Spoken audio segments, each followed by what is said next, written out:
Hello everyone, welcome to channel maths zone with PP. मेरा नाम प्रशांत प्रणव है और मैं आज आप लोगों को वेब ब्राउज़र 1 की जानकारी दूंगा। इससे पहले मैंने आपको प्रीवियस वीडियो में computer basic and PC software, जिसका सब्जेक्ट कोड है BCS 011, ठीक, तो इसके सारे जो चैप्टर्स हैं वो मैंने उसमें कवर कराए हुए हैं। इवन मैंने उसमें ये भी डाला है कि हमारे किस तरह के क्वेश्चंस हमारे एग्ज़ाम में सेट होते हैं, इंपॉर्टेंट क्वेश्चंस जो हैं वो सब डाल रहे हैं। आप वहाँ से जाके आप देख सकते हैं। तो आइए हम स्टार्ट करते हैं। ये देखिए वेब ब्राउज़र, मैं आपको यहाँ बताता हूँ कि वेब ब्राउज़र पहले हम कहते कि इसकी डेफिनेशन क्या है। यह है a browser short for web browser is a application software application that allow users to access view website. यानी ये एक शॉर्ट वेब ब्राउज़र है। ब्राउज़र जो है एक शॉर्ट वेब ब्राउज़र है, ये एक सॉफ्टवेयर है, एप्लीकेशन सॉफ्टवेयर है जो अलाउ करता है यूज़र्स को वेबसाइट्स को मतलब कि दिखाने में, व्यू करने में, देखने में या दिखाने में शो करता है। ठीक, वेब पेजेस को देखने में and online connect to the internet, और हमें ऑनलाइन कनेक्ट करता है कंटेंट, हमें इंटरनेट की कंटेंट जो है उससे ऑनलाइन हमें करता है। ठीक, जैसे हम नॉर्मल हम गूगल ब्राउज़र खोलते हैं या क्रोम ब्राउज़र खोलते हैं तो सामने क्या आता है, नीचे ऑप्शन आता है सर्च का। अब हम कुछ भी सर्च करते हैं, हम कुछ ना कुछ कंटेंट ही तो सर्च करेंगे, तो उससे हमें मतलब कि पहले हमें एक वेबसाइट पहले एक में पेज दिखता है, होम पेज या वेब पेज दिखता है, उसमें सर्च का ऑप्शन आता है। फिर आप उसमें कुछ ना कुछ सर्च करेंगे। जैसे मैंने सर्च करा कि क्या कहते हैं, important question of web browser 1। ठीक, तो जैसे मैंने गूगल पे या क्रोम ब्राउज़र मैंने सर्च करा important question of web browser 1।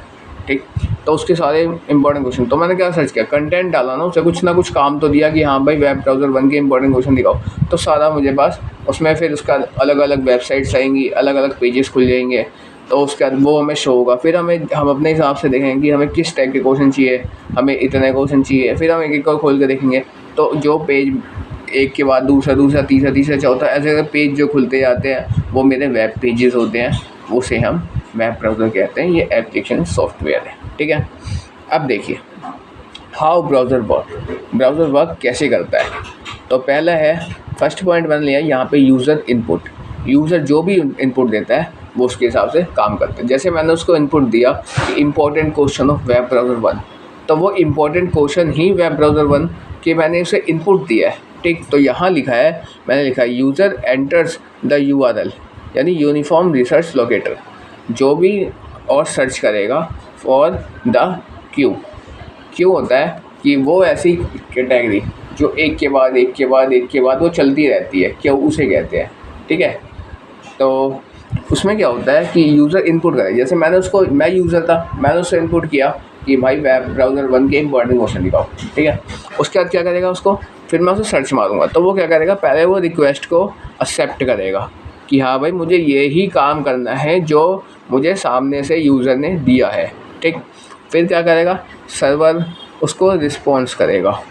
ठीक, वो क्या HTML CSS या जावा की वेब पेजेस पे जाके वो सर्वर रिस्पॉन्स करेगा। ठीक है, तो उसके बाद क्या होगा, रेंडरिंग में यह है browser render the web page interpreting HTML CSS और जावास्क्रिप्ट। वेब पेजेस पे जाके वो रीड करेगा कि हाँ भाई किस तरह का ये है, कि किस तरह का उसका यूज़र ने इनपुट दिया है, उसको वो किस तरह के उस पर पेज पे उसे मिलेगा, वो उसे फाइंड करेगा। उसके बाद फिर वो हमारे सामने डिस्प्ले कर देता है।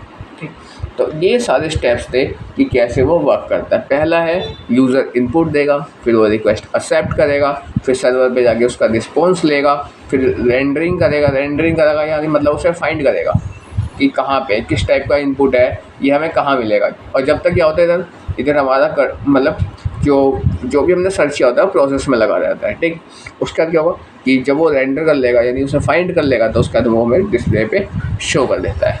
तो इस तरह हमारा ब्राउज़र जो है वो वर्क करता है। ठीक, टाइप्स ऑफ ब्राउज़र। अब ब्राउज़र के टाइप्स पढ़ते हैं हम। पहला है डेस्कटॉप ब्राउज़र, जो हमें गूगल क्रोम, मिज़ोला फायरफॉक्स या माइक्रोसॉफ्ट एज होते हैं। ठीक है, ये डेस्कटॉप कंप्यूटर्स के लिए डिज़ाइंड होते हैं।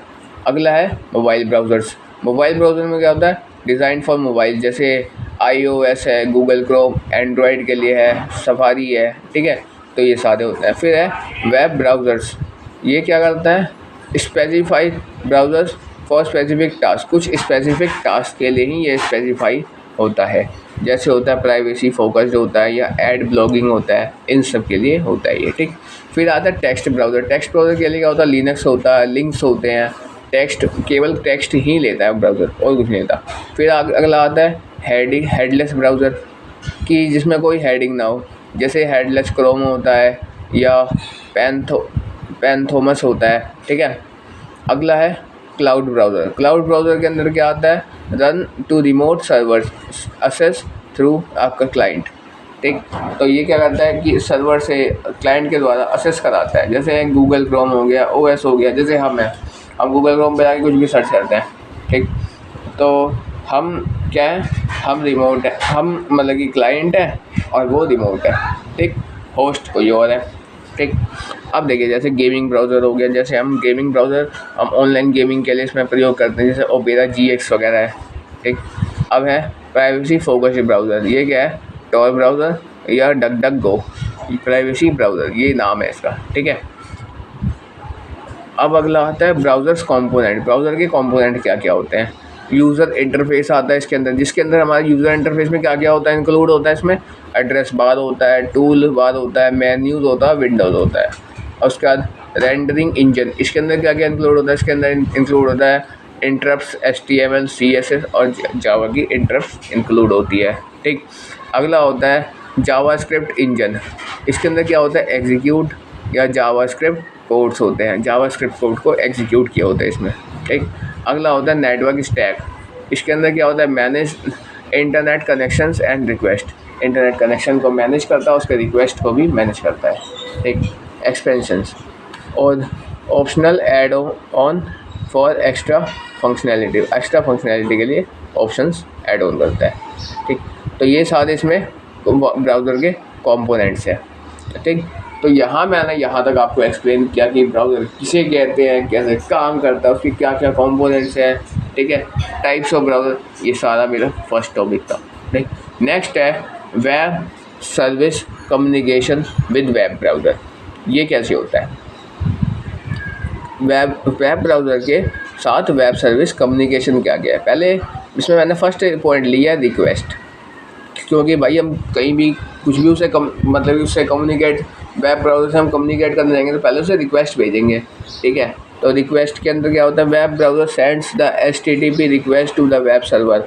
अब वेब ब्राउज़र क्या करता है, हाइपर टेक्स्ट ट्रांसफर प्रोटोकॉल जो होता है वो वेब सर्वर को सेंड करता है, ठीक है। सर्वर प्रोसेसिंग, फिर सर्वर प्रोसेस मारता है, यानी web server process the request and generates the response. Web server request को प्रोसेस करता है, रिस्पॉन्स को जनरेट करता है। फिर रिस्पॉन्स में आता है web server send the response back to the web browser, web server response send करता है वेब ब्राउज़र में। रेंडरिंग में web browser renders the response, web browser response को रेंडर करता है and displaying the web page पे display कर देता है, ठीक। अब इसमें कौन कौन से प्रोटोकॉल यूज़ होते हैं वेब ब्राउज़र के अंदर, उसकी जानकारी मैं आपको देता हूँ। तो उसके अंदर होता है HTTP यूज़ होता है, HTTPS होता है, ठीक है, और TCP/IP होता है। अब HTTP और HTTPS में क्या फ़र्क है, उसमें सिक्योरिटी का फ़र्क है। HTTP hyper text transfer protocol, ये नॉर्मल प्रोटोकॉल होता है, ठीक है, इसमें कोई सिक्योरिटी आपको प्रोवाइड नहीं होती। लेकिन HTTPS के अंदर आपको एक मतलब कि उसके ब्राउज़र की तरफ से एक मतलब कि एक सिक्योरिटी होती है जो आपको प्रोवाइड किया जाता है। आपने देखा होगा कई सारे वेबसाइट के आगे HTTP लगा होता है और कई सारे वेबसाइट के आगे HTTPS लगा होता है, यानी ऐसे होता है HTTPS या HTTP जो भी लिखना है, उसके बाद फिर दो स्लैश आते हैं, फिर आता है www. फिर वेबसाइट का नाम, जैसे XYZ वेबसाइट है, फिर .com ऐसे आता है, ठीक है। तो इसमें क्या है, इसमें सिक्योरिटी का फ़र्क होता है कि इसमें जो HTTP है वो तुम्हारा सिक्योर होता है, HTTP नॉट सिक्योर होता है, लेकिन HTTPS जो है वो तुम्हारा सिक्योर होता है। HTTP में डाटा लीक होने की मतलब कि चांसेस हो सकती है, यानी और HTTPS के अंदर HTTPS जिस भी वेबसाइट के आगे लग रहा है वो फुल टू फुल सिक्योर है। आपका उसमें किसी भी तरह के आप उसमें छेड़खानी नहीं कर सकते। ठीक, अब अगला आता है TCP/IP। TCP/IP जो है ये बहुत ही वो ट्रांसमिशन कंट्रोल प्रोटोकॉल होता है या इंटरनेट प्रोटोकॉल होता है। ये उसका कहते हैं इसमें भी सिक्योरिटी प्रोवाइड वो करता है, और ये मेन प्रोटोकॉल है कंप्यूटर का TCP/IP। ठीक है। अब वेरियस बटन इन वेब ब्राउज़र। वेब ब्राउज़र के अंदर आपने वेरियस बटन्स के बारे में आपको बताता हूँ। जैसे होता है बैक बटन। बैक बटन में क्या करते हैं, नेविगेट द प्रीवियस पेज पे जाने के लिए। फॉरवर्ड बटन, नेक्स्ट पेज पे जाने के लिए। रिफ्रेश या रीलोड बटन, यानी करंट पेज को रीलोड मारने के लिए। ठीक, उसके बाद होम बटन, यानी हमें ब्राउज़र के होम पेज पे जाने के लिए। ठीक है। एड्रेस बार है एंटर URLs और सर्च क्वेरीज। एंटर URL को एंटर करता है और क्वेरी को फाइंड करता है एड्रेस बार। सर्च बार क्या करता है, सर्च द वेब और स्पेसिफिक वेबसाइट। वेब को और स्पेसिफिक वेबसाइट को सर्च करता है। फेवरेट्स या बुकमार्क बटन, ये क्या करता है, manage saved web pages, save करता है और मैनेज करता है वेब पेजेस को। हिस्ट्री बटन क्या करता है, व्यू ब्राउजिंग हिस्ट्री। ठीक। सेटिंग या ऑप्शन बटन, ये क्या करता है, कॉन्फ़िगर ब्राउज़र सेटिंग को कॉन्फ़िगर करता है। हेल्प बटन, ये ब्राउज़र के जो हेल्प वाला ऑप्शन होता है वहाँ तक ले जाता है, हेल्प रिसोर्स तक हमें लेके जाता है। ठीक। प्रिंट बटन, करंट पेज का प्रिंट निकालने के लिए। जूम इन या आउट बटन, किसी भी चीज़ को हमें जूम इन करना हो, जूम करना है या जूम आउट करना है, यानी किसी भी चीज़ को हम क्या होता है ना कि जूम इन करते हैं, बड़ा करके देखते हैं कि हाँ भाई ये लिखा गया। जब कोई ऐसी वेबसाइट होती है जिसमें हमें समझ नहीं आता, छोटा लिखा था, तो हम जूम इन करते हैं, फिर वापस होने के लिए या जूम आउट करते हैं अपने हिसाब से। ठीक। अगला होता है न्यू टैब बटन। ये किसी भी न्यू टैब को ओपन, यानी जैसे हम किसी भी वेबसाइट पर गए, अब हमें सीधा वापस बैक आना है तो हम क्या करते हैं, न्यू टैब क्लिक करते हैं और वापस हम बैक आ जाते हैं। ठीक। ओपन नया पेज खुल जाता है हमारा, जैसे ये वाला यहाँ पे इसके अंदर ये वाला ऑप्शन है, ये न्यू टैब का है। ठीक है। अब देखिए अगला क्या है, यहाँ पे न्यू विंडो बटन के अंदर क्या है, ओपन न्यू ब्राउज़र विंडो को ओपन करता है। जैसे क्लोज टैब या विंडो बटन, इसमें क्या है, क्लोज द करंट टैब और करंट टैब या विंडो को क्लोज कर देता है। कुकी क्या है, अब ये देखिए, कुकी बहुत ज़्यादा इम्पोर्टेंट टॉपिक है इसके अंदर कि कुकी हर बार पूछा जाता है। ठीक। यहाँ है, cookie is small text file stored in your device by a website. Cookie एक स्मॉल टेक्स्ट फाइल है जो आपके वेबसाइट के द्वारा आपके डिवाइस में होता है। ठीक। Containing information about your interactions with the site, जो इंफॉर्मेशन कंटेन करता है और इंटरेक्ट करता है साइट्स को। Cookie help websites remember your performance, login information and web browsing history. Cookie help करता है वेबसाइट और को रिमेंबर परफॉर्मेंस को, जैसे लॉगिन इंफॉर्मेशन या वेब हिस्ट्री को। ठीक। Types of cookie, session cookie, यानी temporary cookie deleted when you close your browser. जैसे टेम्पररी सेशन कुकी क्या होता है, टेम्पररी कुकी को डिलीट करना और हमारे ब्राउज़र को क्लोज कर देता है। ठीक। प्रेसिडेंट कुकी, ये क्या करता है, remain your device until the expire और मैनुअली डिलीटेड। आपके जो डिवाइस है वो सामने जो आपको कुछ भी खुला होता है उसको मैनुअली डिलीट कर देता है। ठीक। First party cookie, step by the website you are visiting. First party cookie वो होता है जो जहाँ पे आप विज़िट कर रहे होते हैं फ़िलहाल, जहाँ जिस भी वेबसाइट्स पे। Third party cookie, setup other companies like advertising through the website you are visiting. किसी भी कंपनी के द्वारा, जैसे आप क्या करते हैं कि जैसे कोई भी ऐड आ रहा होता है, ठीक, अब वो आपको अच्छा लगा तो आप उसे ओपन करके देखते हैं, तो वो क्या होता है, वो थर्ड पार्टी कुकी होती है। ठीक। यहाँ पे अगला है, आर कुकी रियली बैड। ये आपसे पूछा जा सकता है कि कुकी क्या होता है, क्योंकि क्या कुकी सही में बैड है, गुड है या बैड है, ये पूछता है। तो यहाँ है, cookie aren't inherently bad, cookie bad नहीं है। दे कैन, उसके अंदर क्या हो सकता है, इम्प्रूव योर एक्सपीरियंस, आप अपने एक्सपीरियंस को इम्प्रूव कर सकते हो, यानी personalise content, save login info and remember performance. उसके अंदर क्या होता है, आपका पर्सनल कंटेंट भी हो सकता है, लॉगिन इन्फॉर्मेशन भी हो सकता है, और रिमेंबर परफॉर्मेंस भी रिमेंबर कराता है। ठीक। हेल्प वेबसाइट ओनर्स, ये क्या है, ट्रैक यूज़र बिहेवियर, यूज़र के बिहेवियर को ट्रैक करती है, और यूज़र बिहेवियर एनालाइज ट्रैफिक को एनालाइज करता है, ऑप्टिमाइज कंटेंट को ऑप्टिमाइज करता है। However cookie can also, cookie के अंदर क्या क्या आता है, raise privacy concerns, share personal data with in third party content companies, यानी ये क्या करता है कि थर्ड पार्टी कंपनी से अपने पर्सनल डाटा को शेयर कर सकते हैं। ठीक। अगला है इनेबल टारगेटेड एडवर्टाइजिंग, यानी यूज़ ब्राउजिंग हिस्ट्री का यूज़ करके टू डिलीवर पर्सनलाइज एड को आप डिलीवर कर सकते हैं। ठीक। कंटिन्यू टू सिक्योरिटी रिस्क, इसके अंदर आता है स्टोर सेंसिटिव इंफॉर्मेशन, इंफॉर्मेशन को स्टोर करता है, जैसे लॉगिन हो गया, जैसे लॉगिन कैडेंटियल्स। ठीक है। अब कुकी को हम मैनेज कैसे करते हैं, तो इसके अंदर आता है एडजस्ट ब्राउज़र सेटिंग को एडजस्ट करना होता है, जैसे कंट्रोल कुकी स्टोर को कंट्रोल करता है। ठीक। ब्लॉकिंग और डिलीटिंग करता है। ठीक। तो इसमें क्या था, एडजस्ट ब्राउजिंग सेटिंग में कंट्रोल कुकी स्टोर को कंट्रोल करता है, ब्लॉकिंग और डिलीशन में करता है। ठीक। उसके बाद यूज़ प्राइवेसी फोकस्ड ब्राउज़र, ये क्या है, लाइक टॉर और Brave when block tracking cookies. Tor और ब्रेव ये दो कुकीज़ होते हैं, इसका यूज़ करके ब्लॉक जो ट्रैकिंग होता है कुकी के अंदर उसको आप ब्लॉक कर सकते हैं। ठीक। क्लियर कुकी रेगुलरली, आप कुकी को रेगुलरली क्लियर कर सकते हैं, कैसे, remove stored cookies to maintain privacy को मेंटेन करते हुए स्टोर कुकी को आप रिमूव कर सकते हैं। ठीक। अब यहाँ क्या है, the basic features of email servers and there use, email servers के बेसिक फीचर्स हैं और उसके यूजेस हैं।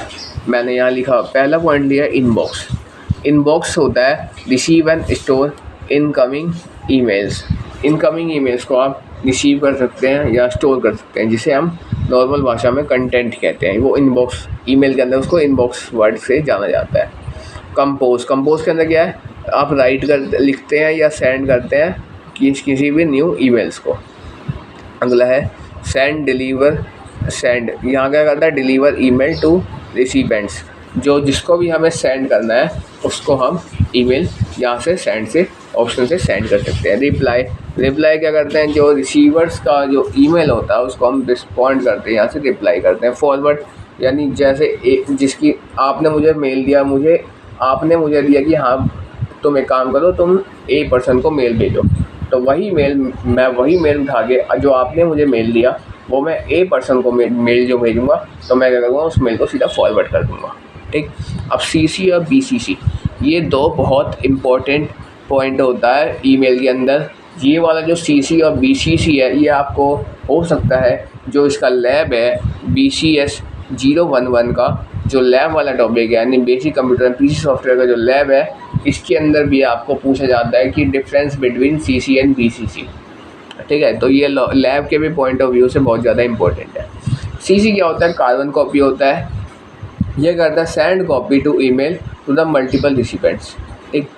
और BCC क्या होता है, ब्लाइंड कार्बन कॉपी, यानी CC करता है कि एक ही ईमेल को बहुत सारों को भेज देता है, लेकिन BCC क्या करता है, send copy to email to the multiple recipient without relieving their address.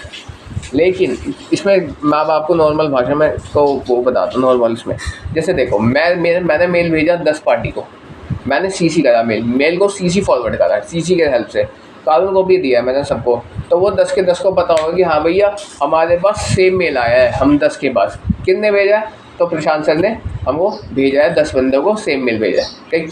अब नेक्स्ट आता है BCC। BCC के अंदर क्या होगा, अगर मैं BCC के द्वारा मेल किसी को फॉरवर्ड करता हूँ, 10 बंदों को नहीं, 10 मतलब व्यक्ति को मैं मेल भेज रहा हूँ, तो क्या होगा कि उन 10 के 10 को ये नहीं, उनको लगेगा कि ये मेल 10 को मेल भेजा, जबकि लेकिन उन 10 को एड्रेस नहीं शो करेगा, कि उसको ये नहीं पता चलेगा कि वह प्रशांत ने भेजा है, ठीक है। वो सामने वाले को ये लगेगा कि ये वाला मेल केवल मेरे को ही आया और किसी को नहीं आया, ऐसे ही 10 के 10 बंदों को ऐसा लगेगा, यानी 10 व्यक्ति को ऐसा ही लगेगा। तो सामने वाले का एड्रेस जिसमें शो नहीं करे वो होता है ब्लैक कार्बन कॉपी, और जिसमें सामने वाले बंदे का ऑप्शन मतलब कि एड्रेस शो करे वो होता है कार्बन कॉपी, ठीक। अब होता है अटैचमेंट्स। अटैचमेंट्स के अंदर आता है send file among with emails. किसी फाइल को ईमेल के साथ में अटैच करके भेजना हमारा अटैचमेंट्स कहलाता है, ठीक। अगला होता है सब्जेक्ट लाइन, ठीक है। Briefly summarise the email content. Email content को ब्रीफली हम समराइज जो करते हैं वो सब्जेक्ट लाइन कहलाता है, ठीक। अगला होता है एड्रेस बुक या कंटेक्स्ट। उसके अंदर क्या होता है, store the manage email address. Store करता है या मैनेज करता है ईमेल एड्रेस को, वो अंदर एड्रेस बुक के अंदर आता है या हमारे जो कॉन्टैक्ट होते हैं वो उसमें चला जाता है। स्पैम और जंक फोल्डर, ये अनवांटेड फोल्डर होते हैं जो किसी भी मतलब कि कोई ऐसी वो होता है, जैसे स्पैम मेल आता है कि किसी भी कंपनी के द्वारा मेल आता है लेकिन वो आपके कोई काम की नहीं होती, उसको स्पैम या जंक फोल्डर के अंदर जाके सेव हो जाता है। ट्रैश या डिलीटेड फोल्डर, ये वो होता है जहाँ पे भी हमारा डिलीटेड मेल जाके सेव होता है, यानी हमने अपने इनबॉक्स से तो डिलीट करा लेकिन वो आपके कहाँ डिलीटेड फोल्डर में या ट्रैश में, या आप ऐसा कह सकते हैं कि ईमेल का जो रिसाइकल बिन होता है उसमें भी जाके वो सेव हो जाता है, ठीक है। अब आता है सर्च। सर्च के अंदर क्या है, find specific email using keyword और क्राइटेरिया। अब जैसे ये देखिए, आपको जैसे इग्नू का मेल आ रहा है, ठीक। अब इग्नू के बहुत सारे मेल हैं आपके पास, अब आपको अपना आईडी कार्ड निकालना है। इग्नू ने जो आईडी कार्ड आपको भेजा, आपको अपना वो आईडी कार्ड जैसे फाइंड करना है, तो आप क्या करोगे, ऊपर सर्च बार में जाओगे और ऊपर आप सर्च करोगे इग्नू आईडी कार्ड, ठीक है।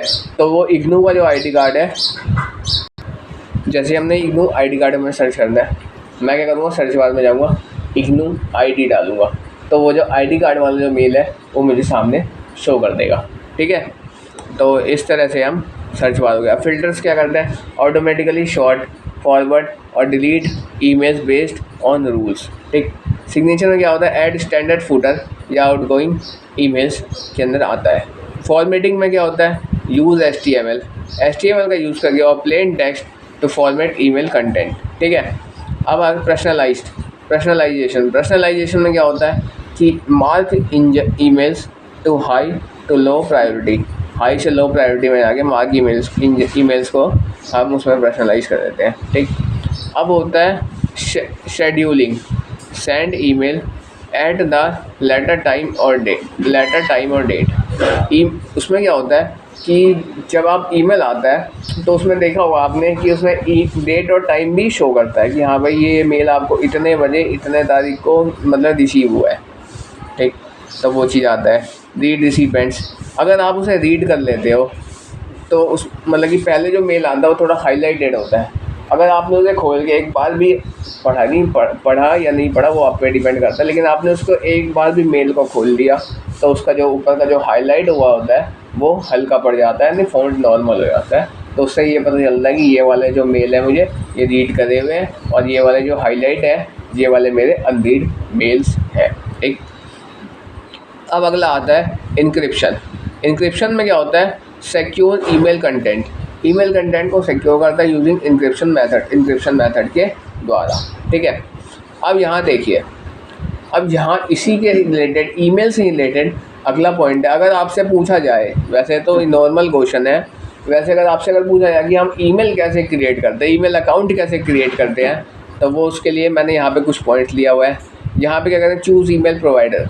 हम ईमेल प्रोवाइडर पहले चूज़ करते हैं कि हमें किस में मेल अपनी आईडी किस में क्रिएट करनी है, गूगल में करना है, माइक्रोसॉफ्ट में करना है, याहू में करना है, या प्रोटोन मेल में करना है या iCloud मेल यानी एप्पल की ईमेल आईडी हमें क्रिएट करनी है।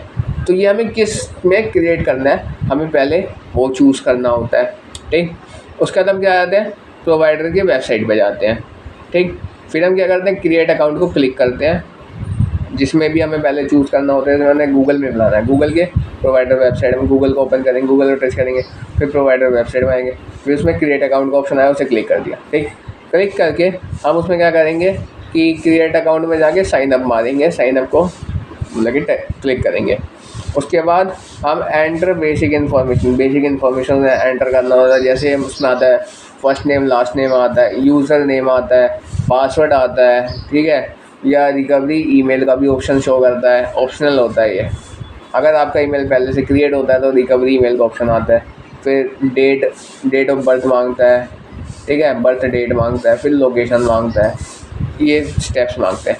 फिर आता है वेरीफाई योर अकाउंट, आपको अकाउंट को वेरीफाई करने को दिखाता है कि हाँ भाई ये आपने सारी इन्फॉर्मेशन डाल दी, आप उसके बाद अपने अकाउंट को वेरीफाई करो। ठीक, वेरीफाई योर अकाउंट में क्या आता है, ईमेल वेरिफिकेशन होता है या फ़ोन वेरिफिकेशन होता है। आप चाहो तो अपना ईमेल को वेरीफाई करा सकते हो, आप चाहो तो अपने फ़ोन नंबर से, आपका जो भी मोबाइल नंबर है आप उससे वेरीफाई करा सकते हो। ठीक है, स्टार्टअप सिक्योरिटी क्वेश्चन, सिक्योरिटी के क्वेश्चन आते हैं सेटअप करने के लिए। ठीक है, अगर आता है रिसीव एंड एक्सेप्ट टर्म्स, उसको एक्सेप्ट करना होता है। क्रिएट योर अकाउंट, आपका अकाउंट क्रिएट हो जाता है। ठीक, उसके बाद आप अपने अकाउंट को कंटिन्यू कर सकते हैं। ठीक, अब अगला पॉइंट है मेरे पास, सिक्योरिटी थ्रेट्स किसे कहते हैं। ठीक है, तो refer to a potential occurrence that could compromise the integrity, confidentiality and or available of data system और नेटवर्क्स, ये अवेलेबल कराता है। ठीक, अब यहाँ कुछ थ्रेड्स लिया हुआ, जैसे मालवेयर है या इजी होता है, वायरसेस होता है इसमें। ठीक, ट्रोजन वगैरह होता है। फिर पुशिंग है, एसक्यूएल है, क्रॉस साइट है, एक्सएसएस है, फिर डीओएस होता है, डेंटियल ऑफ सर्विस होता है, अनऑथराइज्ड एक्सेस होता है, डाटा ब्रांचेज होता है, फिर आता है रैनसोमवेयर, फिर ड्राइव बाय डाउनलोड्स आता है या इनसाइड थ्रेड्स, ये सारी आती हैं इसके अंदर। ठीक, अब होता है प्रिवेंशन मेजर्स, इसके अंदर क्या क्या प्रिवेंशंस होने चाहिए। Keep software up to date, आपका सॉफ्टवेयर अप टू डेट होना चाहिए। सेट स्ट्रॉन्ग पासवर्ड, आपका पासवर्ड भी स्ट्रॉन्ग होना चाहिए, ये कहीं से कहीं तक ऐसा पासवर्ड नहीं होना चाहिए कि सामने वाले अनुमान लगा के इनसे मतलब ये ओपन कर ले, स्ट्रॉन्ग पासवर्ड होना चाहिए। ठीक, अगला होता है इनेबल फायरवॉल इनेबल होना चाहिए। इंस्टॉल एंटीवायरस सॉफ्टवेयर होना चाहिए उसके अंदर इंस्टॉल। यूजिंग इंक्रिप्शन का यूज़ किया होना चाहिए। ठीक है, बैकअप डाटा का हमेशा रेगुलरली आपके पास बैकअप होना चाहिए।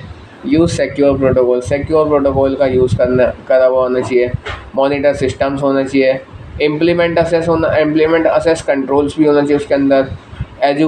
एडुकेट यूज़र्स होना चाहिए। VPN का यूज़ करना चाहिए आपको। और रेगुलरिटी पैच वल्नरेबिलिटीज़ उसके अंदर होने चाहिए।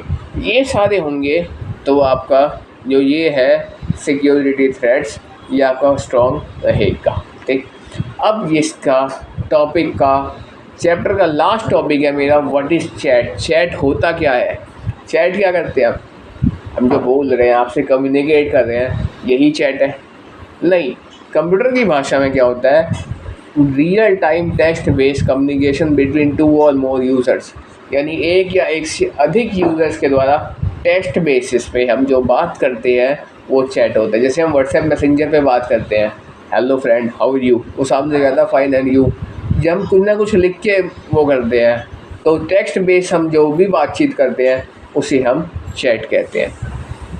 ठीक, can we 1 by 1 group conversion, 1 on 1 और ग्रुप कन्वर्सन, आप क्या करते हो कि इसमें ग्रुप कन्वर्सेशन भी कर सकते हो और 1 by 1 भी बात कर सकते हो आप। ठीक, ये आपको ऑप्शनल होता है। Types of chat, instant message का यूज़ कर सकते हो, लाइव चैट यूज़ कर सकते हो, वीडियो चैट, वॉइस चैट या टेक्स्ट चैट के आप इसके अंदर यूज़ कर सकते हो।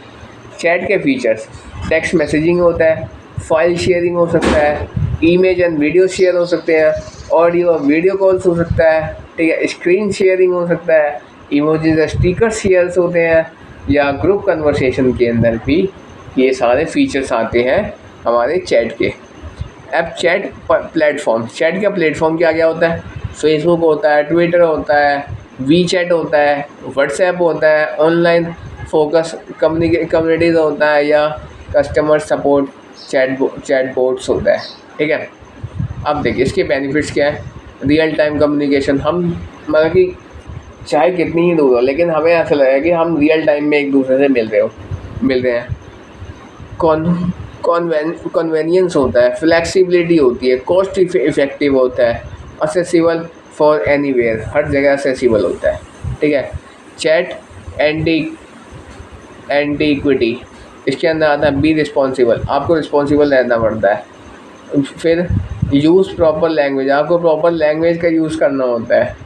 अवॉइड स्पामिंग से अवॉइड होना होता है आपको, कि आपके साथ कोई हैक ना हो जाए, किसी तरह से मतलब किसी भी तरह से आपके साथ कोई धोखाधड़ी ना हो जाए, उससे हमें अवॉइड करना होता है।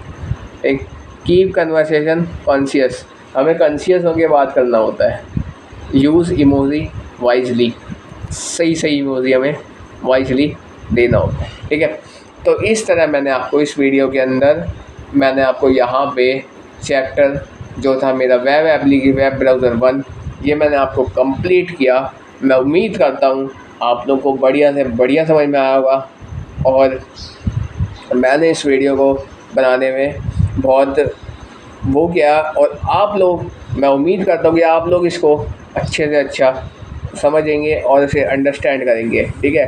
तो that's all for today, we will meet again on the next class.